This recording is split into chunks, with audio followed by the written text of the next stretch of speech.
No sport in the 250-year history of America has seen as much tragedy as motor racing, and in particular NASCAR. Time and time again, catastrophe after catastrophe has struck the top racing series in the US. But as demonstrated by the great saints of past generations, these moments of tragedy only provide an opportunity for triumph. It is in the midst of a battlefield where the greatest heroes are forged, and it's in the midst of tragedy where the greatest racing stories are written. Here are the moments in NASCAR history which may only seem explainable by the intervening hand of God.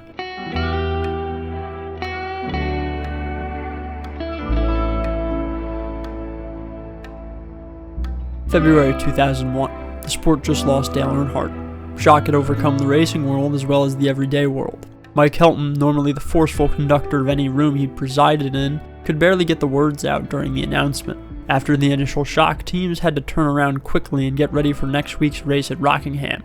With rain in the area, the start was delayed an hour and a half, and when the cars finally hit the track, Dale Jr. would be instantly taken out.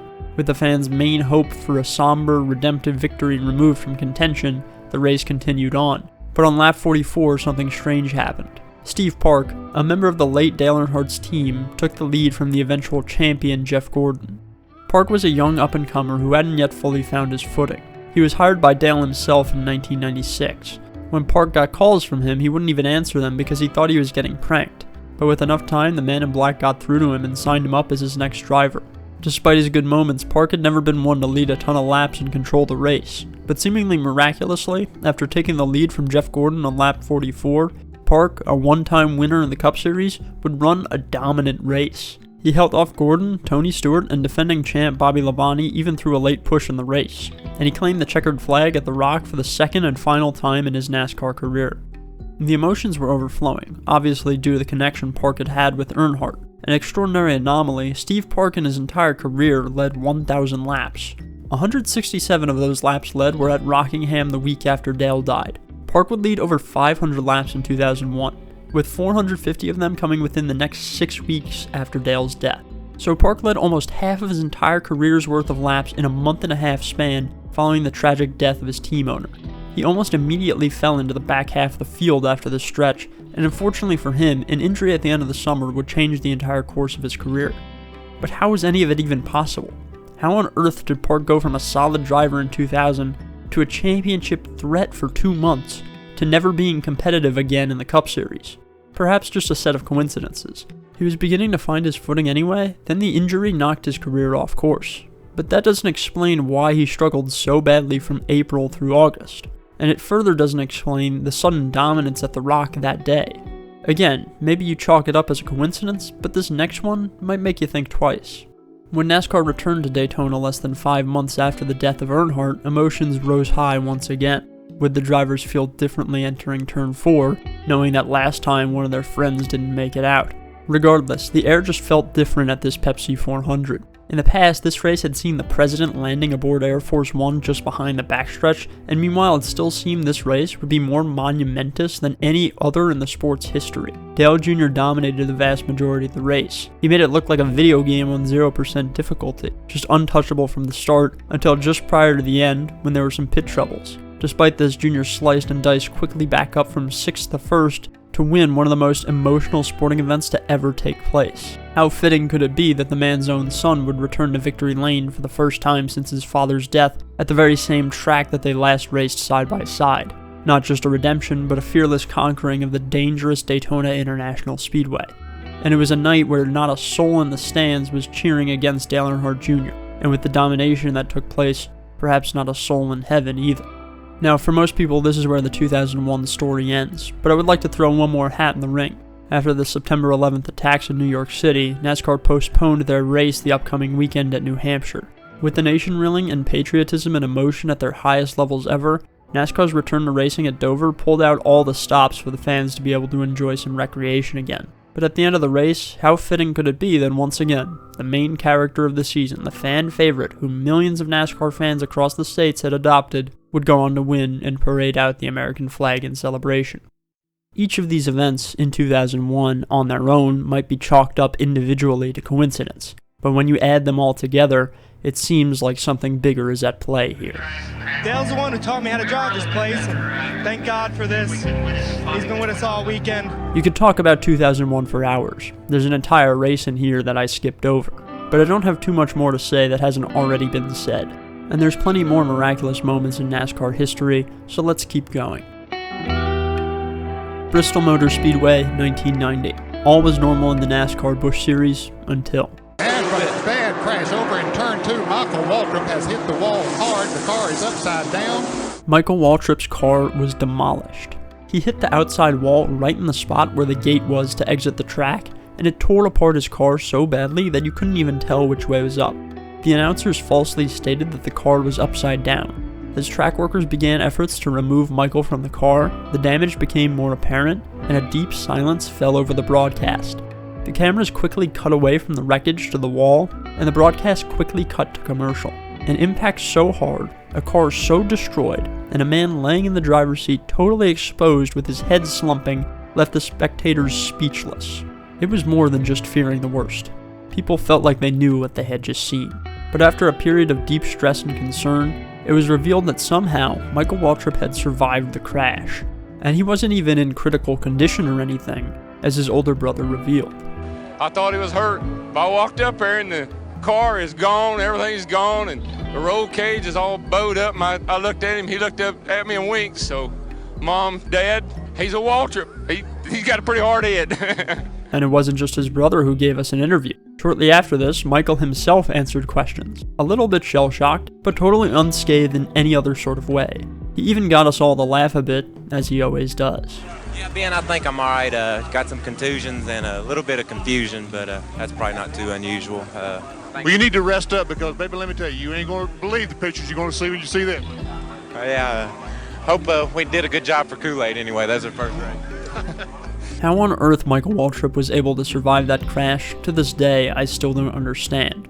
It's like there was a force field around his seat, and the fact that his car's wreckage was nearly T-boned as he slid back down the track is another incredibly close call.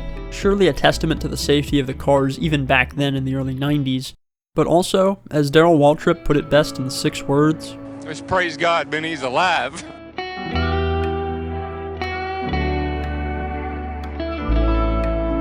10 years later in 2000, we would see a similar story played out at Daytona. 50-year-old Geoff Bodine was racing in the new truck series when this happened. Whoa! Oh, look out! We got trouble. This is gonna hurt. Oh, my.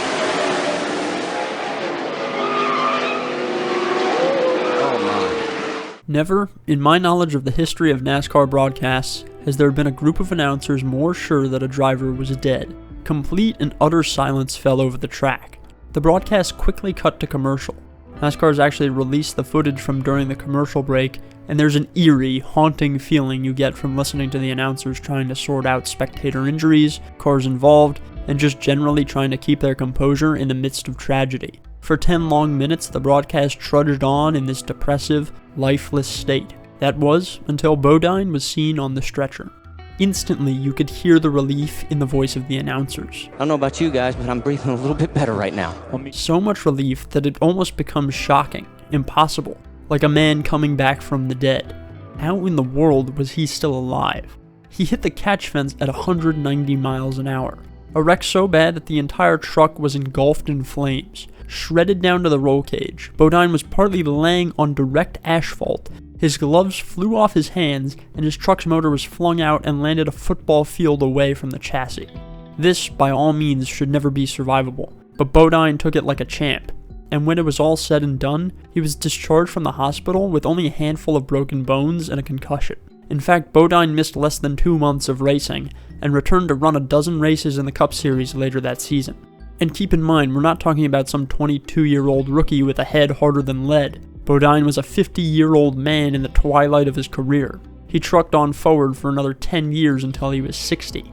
Perhaps most telling of all about this situation is Geoff's recounting of it. He explained that after the wreck, he was knocked out. He hadn't moved, hadn't spoke, hadn't fully realized what happened. But just as the broadcast put the cameras on him, he says that somehow, miraculously, he was able to adjust his oxygen mask, indicating to everyone at home, including his mom watching in tears, that he was still alive. Perhaps the most significant of all is Geoff's final story. which I'll let him recount himself. During the crash, when I was knocked out, my father came to me, who was sick when he died, but he looked great. And I looked at him and said, "Dad, I'm coming to see you." And he said, "No, it's not time. You have more to do." People say, "Oh, that's a bad wreck." I said, "It's the best wreck I ever had." One, I saw my dad, talked to him, and I survived. You know, a bad wreck when you don't survive. It's a wreck that still takes my breath away every time I see it. But likewise, every time I see that clip of him moving his mask on the stretcher, a subtle smile comes across my face, knowing the deeper beauty of such an intense moment. Remember that part of the wall that Michael Waltrip hit at Bristol in 1990? Well, it turns out they didn't end up fixing it. And 12 years later, Mike Harmon would be the unfortunate soul to slam into that same spot. Just like last time, with his car torn in half, Harmon slid down the track, but this time, he was hit by one of those cars speeding past. Once again though, despite the horrific crash, despite the stupidity of NASCAR not properly securing the gate, the driver would end up somehow, someway, totally unharmed. Mike even got up and walked away from his car, if you could even call it that after what it had just gone through. Mere inches from death, a miracle the NASCAR world still remembers today. How did you survive that crash? You know, I had all that gear on and evidently helped, but I'm going to tell you there was a lot stronger power than NASCAR that got me through that accident, and you know, must have had his hands wrapped around me, and I thank him for that, and you know who I'm talking about.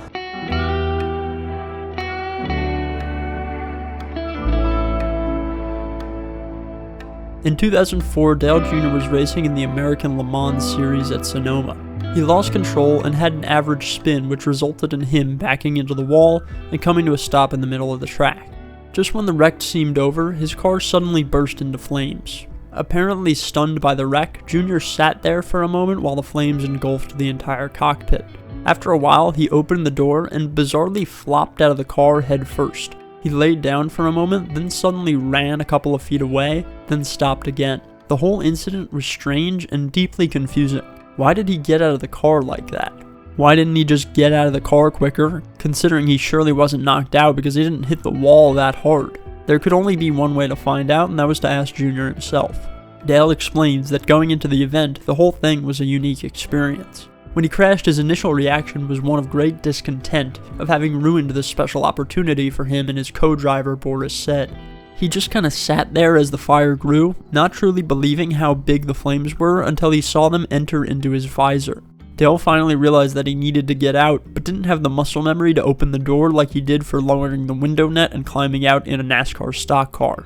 With the fire engulfing him, now in pain, not in his normal race car, he finally was able to open the door, but he still tried to climb out of it like he would out of a stock car. Here's where it strays from your ordinary wreck. When Dale got back to the care center, he screamed at his PR guy to find the person who pulled him out of the car. When they told him that no one had helped, he was confused. And looking back on the wreck, it starts to make sense now. Perhaps he wasn't climbing out of the car at all, but was instead pulled out of the car underneath the arms, as he said. Later on, you know, like a couple days later, he's like, "Man, you were screaming at me to get the guy that helped you pull you out, and there's nobody that helped you pull you out." And I was like, "That's strange, because I swear somebody had me underneath my arms and was carrying me out of the car." It freaks me out today just talking about it. Just gives me chills. It's a wreck shrouded in mystery, confusion, and danger, but in the end, Jr. would be okay, perhaps aided by angelic assistance. At the 2020 Daytona 500, veteran driver Ryan Newman raced his way up to the lead on the last lap. Gunning down the backstretch, he blew by everyone to an enormous lead, but it was too big. With the help of the draft, the drivers behind were gaining fast, and when they caught up, everyone's breath was once again taken away. Outside, crash into the wall, into the air, goes Newman. After a nasty hit into the outside wall and being plowed into at full speed in the driver's side window by Corey LaJoie, Daytona once again fell into silence and concern for a driver. Black privacy shields were put up. Newman was extracted on a stretcher and taken directly to the hospital. No further update was given during the race. It was not until the next day when we received an update on Newman's condition, a bruised brain, but he would be okay and make a full recovery. Truly remarkable how he was able to survive such a tough shot. But if that was the whole story, it probably wouldn't be in this video. His car came out significantly more intact than Bodine's or Waltrip's, and he didn't have any unique, unexplainable experience during the wreck. What makes this one remarkable and providential is that Newman saved his own life. You see, Newman was an engineer at Purdue. He knew his way around a car. And after a wreck in 2009 in which Newman had a car land on top of him, something he would eventually become infamous for, Newman led the campaign for a new protective bar to be added to the car on the roof. The bar, coined the Newman bar, perhaps played a key role in Newman's ability to survive such a hard collision into his roof. While it may have seemed unlucky for Newman in the moment when he found himself time and time again with cars on top of him, perhaps, to share a similar sentiment with Jeffrey Bodine, those wrecks were the best thing to ever happen to him. And perhaps, if those cars don't land on Newman, he wouldn't be with us today. And so that concludes every major divine intervention moment in NASCAR that I can think of. Thank you all for your time. Please consider subscribing, and I will see you again soon. Thanks for watching, everyone.